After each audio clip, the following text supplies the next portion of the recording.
Welcome back to Sumo 101, Deep Dive from Tokyo.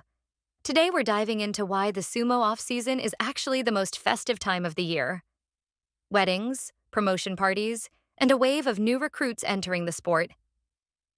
Let's run through the happiest sumo headlines you need to know right now. First up, Meisei, former Sekiwake, currently in Juryo, held his wedding ceremony and reception in Tokyo, inviting around 700 people. And the origin story is shockingly wholesome. He met his wife when he randomly stopped by a cafe in Asakusa in winter 2022. They exchanged contact info, and about half a year later, it turned into a relationship. He proposed on Christmas Day, and they submitted the marriage paperwork on February 11th the following year. Sumo life is often shown as all about hard training and hardship, but this story is the opposite. It's a simple, sweet, meet cute. One random cafe stop became the beginning of everything. And of course, the sumo world couldn't resist turning it into a joke. His stablemaster, Tatsunami Oyakata, laughed and said, "The kimurite for this marriage is yoritaoshi." That's a sumo winning technique.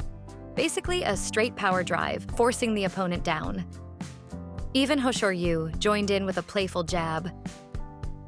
"I climbed the ranks faster, but Meisei got married faster than I did."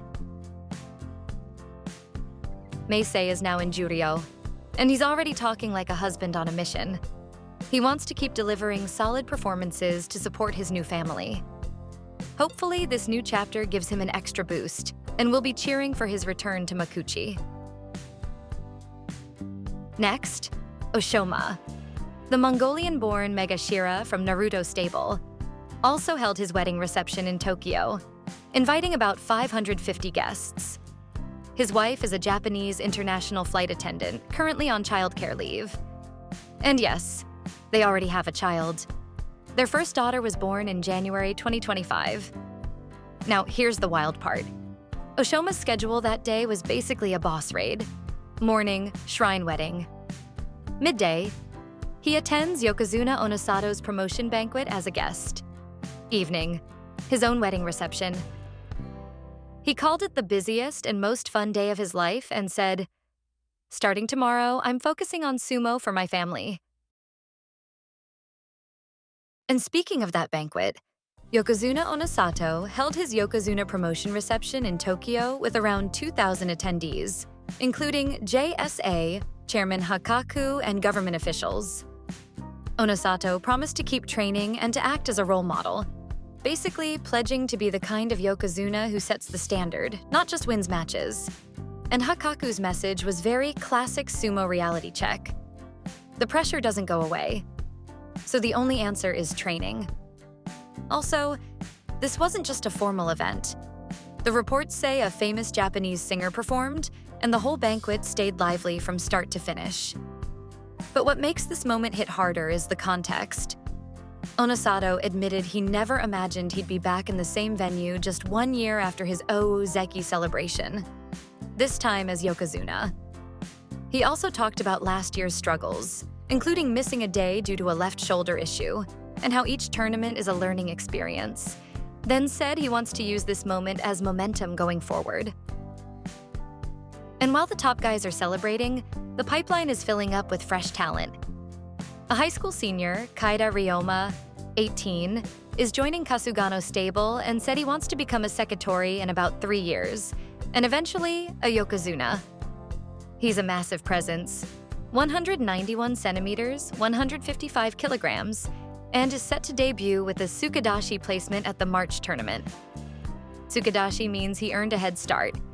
So instead of debuting from the bottom, he begins his pro career higher in Sendanmei.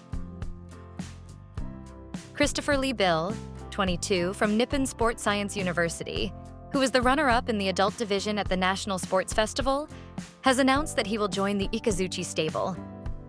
He has also received Tsukadashi eligibility, allowing him to start at the bottom of the Makushita division. He is expected to make his debut at the May tournament. Christopher was born and raised in Japan, and both of his parents are originally from the Philippines. At a press conference in Tokyo, Christopher said he's been a serious Onosato watcher since about 10 years ago, when Onosato won the Hakuho Cup. He was amazed that someone so big could move that fast, and he's followed him ever since.